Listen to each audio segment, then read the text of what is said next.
I am Sue, Robert's wife. I just woke up lying in a hospital bed. I see that both my legs are broken and in casts. I can hear Robert talking in the hall. I can't understand what they are saying, but I guess it is about what care I will need when he takes me home. I know Robert will take good care of me. He always has. Ever since that day in the restaurant. While I wait for Robert to get finished with the doctors, I'll tell you about us.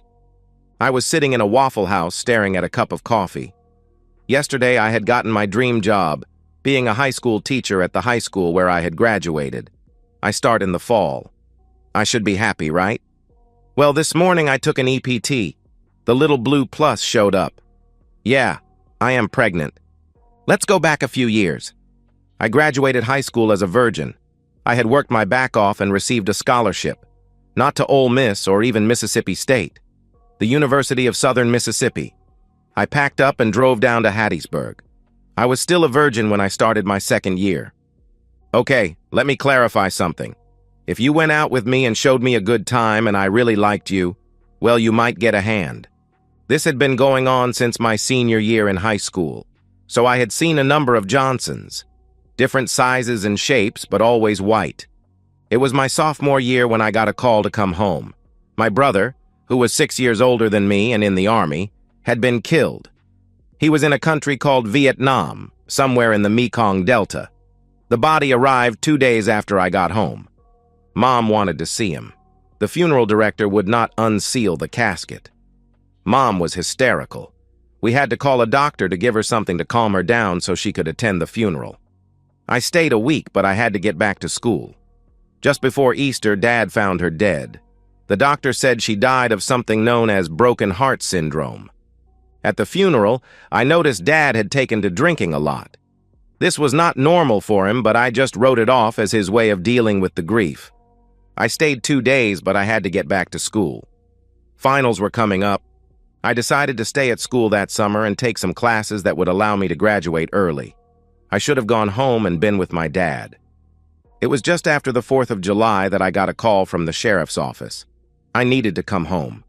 Dad had taken a shotgun, put it under his chin, and blew his brains into the attic. The day of the funeral, I contacted a lawyer. I put him in charge of selling the house and everything in it that I did not want. After the mortgages, the real estate broker, and the lawyer were paid, I barely got $10,000. I went back to school. But something was different. I was different. Maybe it was the guilt. I should have stayed and helped Mom deal with losing her only son. Then Dad. Who knew he was so depressed? If I had stayed, maybe. I was sitting in the library trying to concentrate on what I was reading when Jamal sat down beside me. Jamal Atkins is a black football player. Everybody knows him. He starts with his line of nonsense, and I am thinking, why not? He wants to know if I would like to drive down to the beach. I know what that means. He is tall and not bad looking, so I pack up my books and go get in his car. It was a big '98 Oldsmobile. We get to the beach and roll the windows down so we can hear the waves. It is relaxing. Before long, I am kissing my first black man. His hands played with my body, and I was getting excited. He stopped and reached into the glove box and took out a lighter and a hand-rolled cigarette. He lit it and inhaled deeply, then offered it to me. I knew better, but what the hell? Maybe this would help. After a few tokes on that joint, I was high as a kite. My clothes were off now. Things were getting crowded in the front seat, so we got in the back. His pants were off and my hand was inside his boxers, doing the deed. It did hurt at first, but that quickly passed. Then I came to the pleasure. Maybe it was the smoke, or maybe it was the guilt flowing out of me, I do not know. But whatever it was, I felt better than I had in months. That started my affair with Jamal. Now it was not love. It was never love. It was just fun. About a month into it, we double-dated with a friend of his. After dinner, we ended up at this friend's house. He had some good smoke. Somebody suggested we swap partners. That was my second man. About a month before Jamal was to graduate, we were at his apartment watching the draft. Of course, there was more smoke. I noticed I was the only girl, and before I knew what was going on, I was naked and on my knees. With maybe 5 guys I really don't remember. I saw Jamal one more time after that. He told me he heard what his friends had done to me and he was really sorry. He had passed out, so he did not participate. I believed him. My roommate had warned me about getting a reputation for dating black guys, especially those who dreamed of being professional athletes. Very few would make it, and I would end up pregnant and a single mom living with a half-black baby in Mississippi. She made a lot of sense. Jamal left for who knows where, and I did not date for almost a whole semester. Then one of the frat boys asked me out. He was handsome, and he took me to expensive restaurants and even a concert. I liked dating a guy with money. It was fun. There was no playing in the back seat of a car on the beach. He got a room with a view of the beach. We spent a weekend there, and I really enjoyed myself. The next week was a party at the frat house. Maybe I had too much to drink, or maybe somebody put something in my drink. I never knew. What I do know is that I had the time of my life. It was fun, and unlike the time I had with all of Jamal's friends, I remembered everything. The next morning, I did my walk of shame through the house, but it was different. All the men who were awake were so nice. One even took me to a restaurant and bought me breakfast before taking me back to my dorm. I loved dating those frat boys. I became a fixture at the house. They always made sure I had everything I wanted or needed. This went on for the next 2 years. I pulled trains. This brings me to that day at the Waffle House. I found out I was pregnant, so I called my boyfriend. He told me not to worry, he would get me an abortion. I don't believe in abortion. I want to get married and start a family. He actually laughed. There is not one of us who would marry a woman like you. We all have our lives planned out, and you would never fit in. Get the abortion and get over it.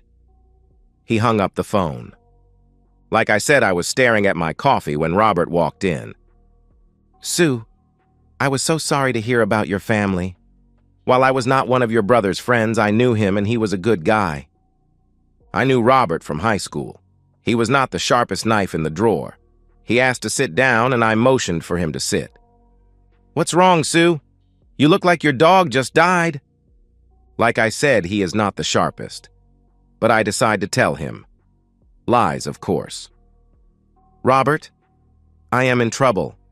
A couple of months ago, I was drugged and by a bunch of frat boys at school. I just found out I am pregnant. I am supposed to start teaching at the high school in the fall. How is that going to look? An unwed pregnant woman teaching kids? They'll fire me for sure. I gave him my pitiful face. What about an abortion? He asked. I could never do that to a child. The father? He asked. I have no idea who he is. That was the truth. Well, the way I see it, you need a husband, and that baby needs a father. I wanted to shout something sarcastic like, obviously genius. But I kept quiet. I wanted to see where this was going.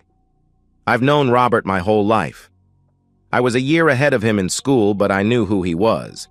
He lived on a farm outside of town by the river. He never played sports and barely passed high school. I heard he joined the Marines after he graduated.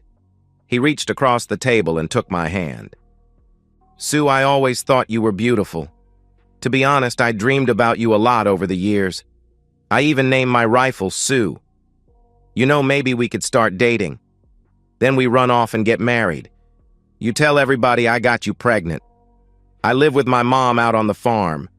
You could move in with us and start teaching. When the baby is born, Mom would help you and take care of it while you teach. I know you don't love me, but you might learn, don't you think? Is this guy for real? That stupid idea of his might work. It would solve all my problems. Besides being pregnant, I was about broke. The money I had received when my father died had been spent on graduate school. My scholarship was only for my first 4 years. I don't know about learning to love him, but I knew I could have him with no problem. Robert would be no problem. So to make a long, boring story short, that's what we did. I told all my girlfriends I was dating Robert and how I had fallen in love with him. Lie. Robert told all his friends how much he loved me. Truth. One day we ran off together and got married. It was not much of a honeymoon. We married in Florida and spent 3 days in a hotel on the beach. Then it was home to live with Mama. Robert farmed and I started school. It was during Christmas break that our little girl was born. By February, I was back teaching. Life was good. I had very little to do with the farm. I just concentrated on teaching and taking care of the little baby girl. She was adorable. Robert's mother was such a wonder. She helped with everything and taught me a lot about caring for a baby. Robert was a good lover and I was satisfied with my life. Maybe too satisfied. One morning I was throwing up. Robert's mother said I should see a doctor. She thought I might be pregnant again. This was not in the plan. 8 months later, the twin boys were born. I had my tubes tied. Robert's mom and I had become close. I called her mom. So it was a great shock when she did not come down for breakfast. She had passed in her sleep. I think I took it harder than Robert. But I shook it off and went back to work. Robert hired a lady from a nearby church to help with the kids and the housework. She showed up every morning in her old truck and prepared breakfast. She helped with the babies while I got dressed for work. Then when I got home, she had supper ready. She was truly a godsend. I had taken over as the assistant principal of the high school when he retired. I was in line to be principal. Part of my job was to handle the salesmen who called on the schools to sell everything from books to cleaning products. That's when it started. One day, this nice-looking man from New York called at the school with a new line of books. Instead of telling him it would be a couple of years before we even started looking at purchasing new books, I invited him to lunch. I took him across town to a restaurant near his motel. Things progressed until I found myself in bed with him. Looking back, I would think that I liked it because I was cheating. I was in a motel room with a strange man from out of town. That was more exciting than the intimacy. But if that was true, why did I take his call the next morning and agree to meet him after school for another round? Who knows? But I went. I expected another call the next day, and I had told myself I was not going again. But the call never came. In fact, I never heard from him again. I was a good girl for almost 6 months. In fact, I had promised myself that I was not going to cheat again. I mean, what was the downside if I was caught? Robert would divorce me, I am sure. I might even lose my job. Robert had lots of friends in the county. I was at a teachers' conference in a town about 2 hours from where we lived. The conference ended early, and I was on my way home when I saw that I needed gas. I pulled into one of those self-service stations and was trying to get the pump to start.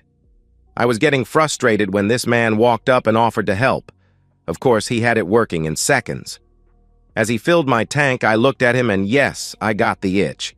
There was a coffee shop inside and I invited him for a cup.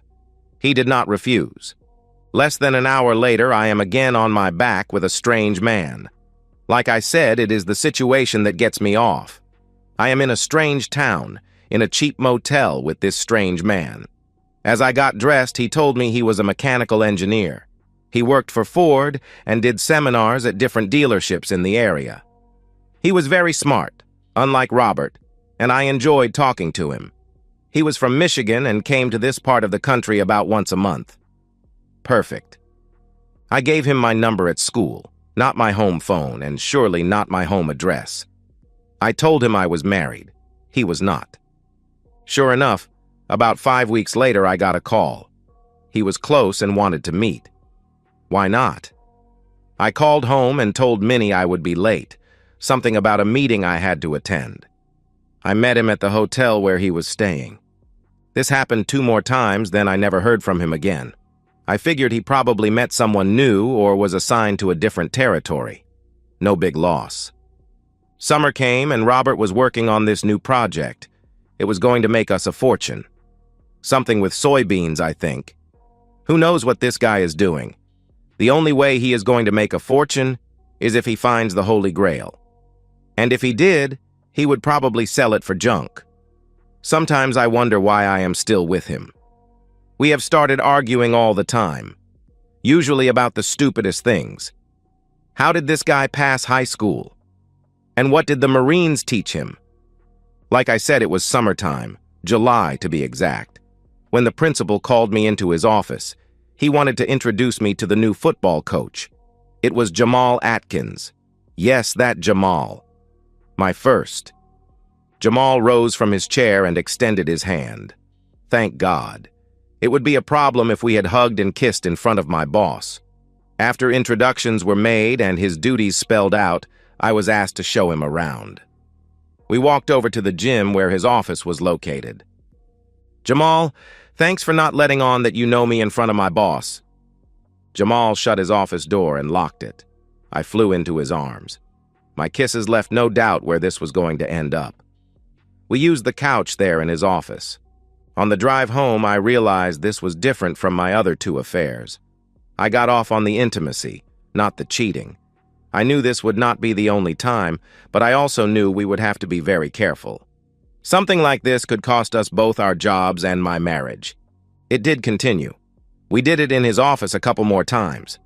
Then football practice started. There were way too many kids around to chance someone seeing us. He suggested meeting at his house. He gave me the address and I drove by on my way home from school. It was a nice house in a nice subdivision. The best part was it had a double garage. I could pull my car inside and no one would know I was there. Told you I am smart. We met there a couple of times after school when he could get away from practice. I just told Minnie I had a meeting or was helping a child. Robert was always working on whatever. One morning, Robert told me he was going to be late getting home. Something about, hell, I don't even remember what the jerk said.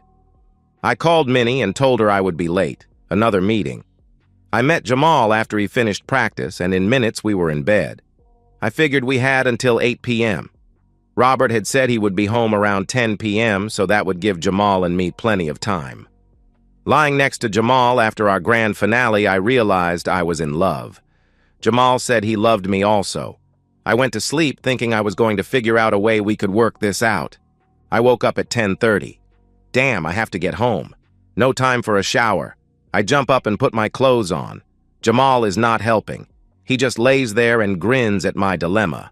Finally, I am in the car and on my way. I am going over all the scenarios and lies I can tell Robert when I feel it. Jamal's pint of pleasure ran out of me.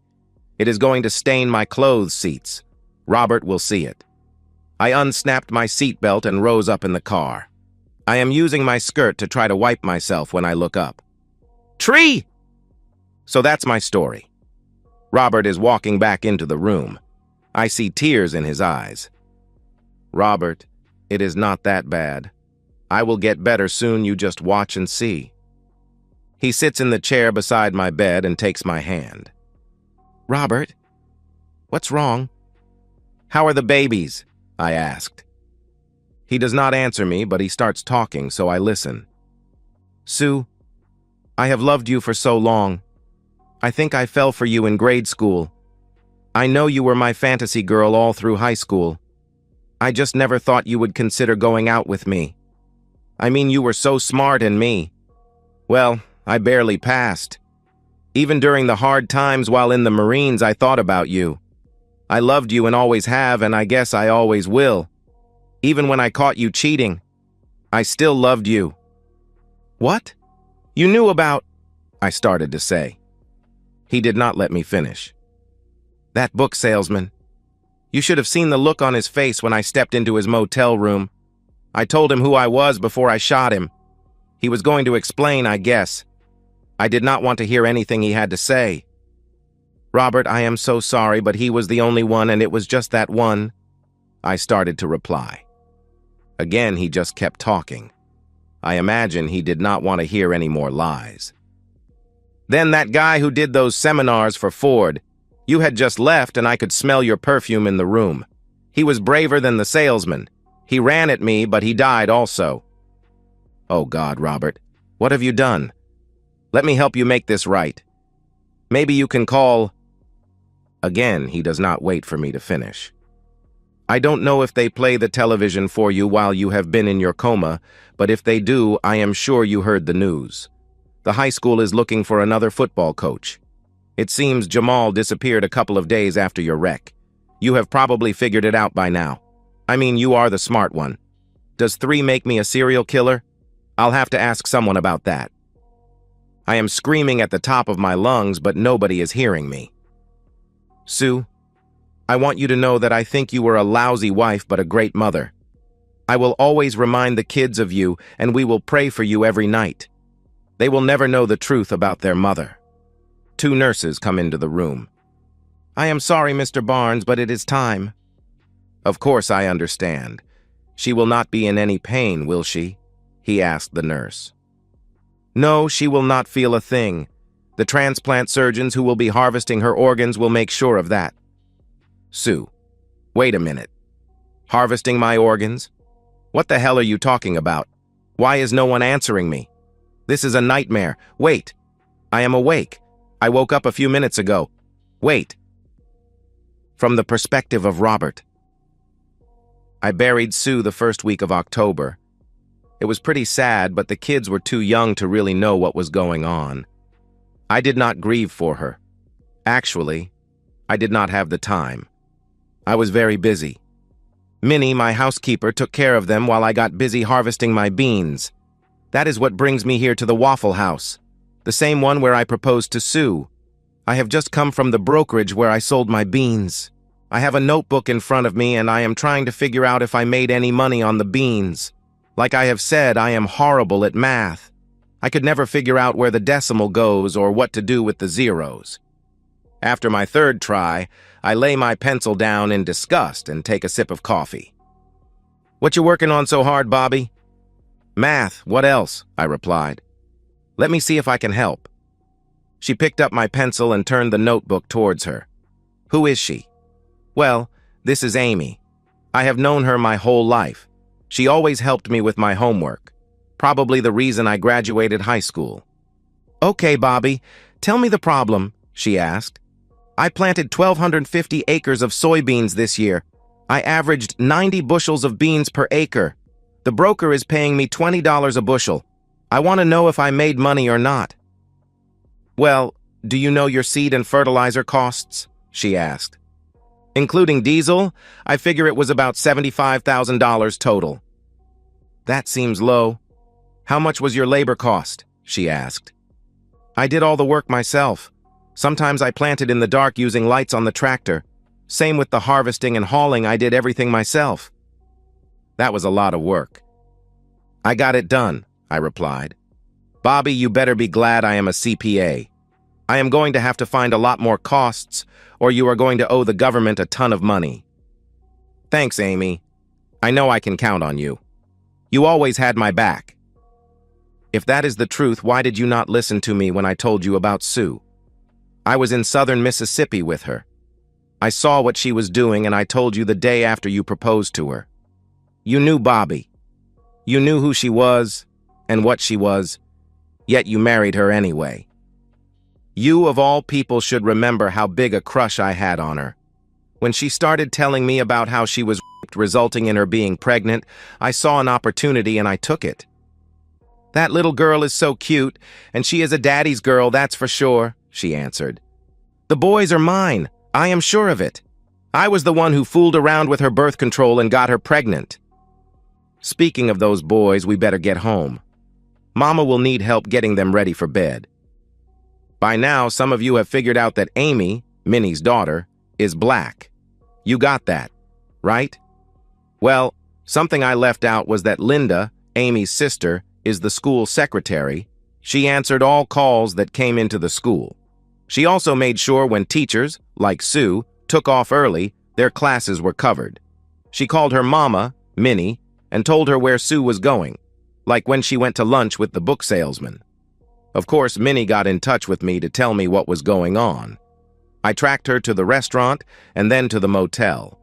The very next day, when Linda transferred his call to Sue, she kept the line open and listened in as Sue made a date for that afternoon.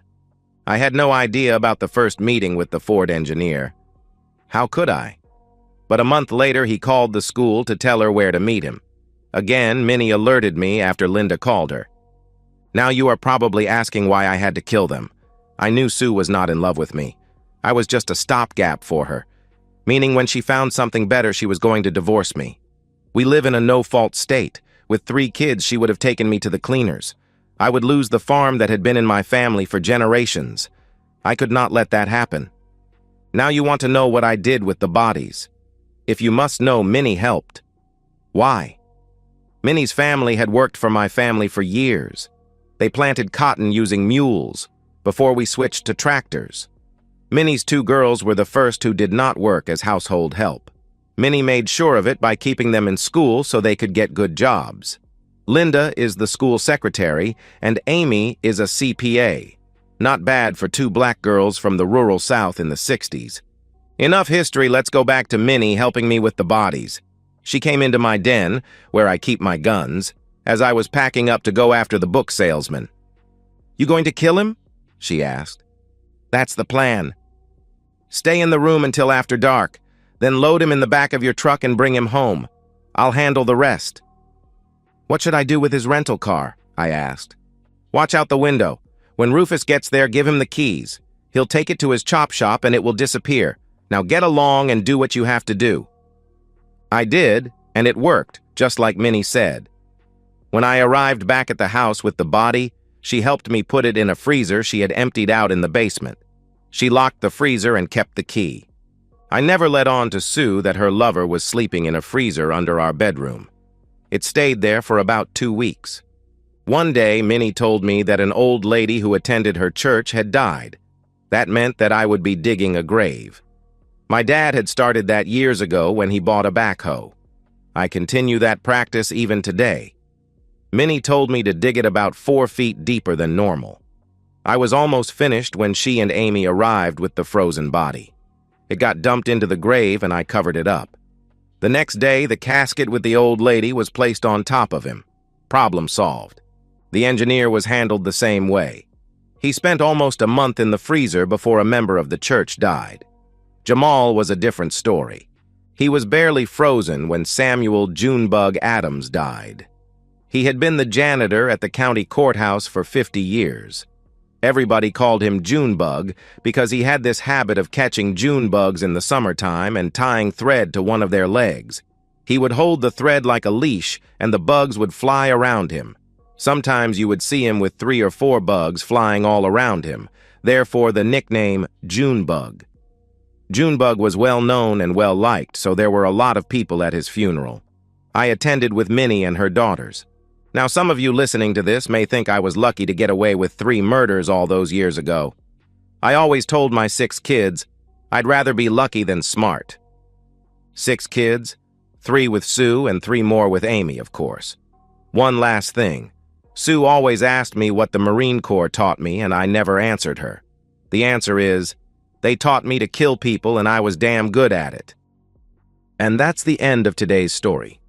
If you enjoyed it, please give this video a thumbs up and drop a comment below. Your support helps the algorithm push my content further.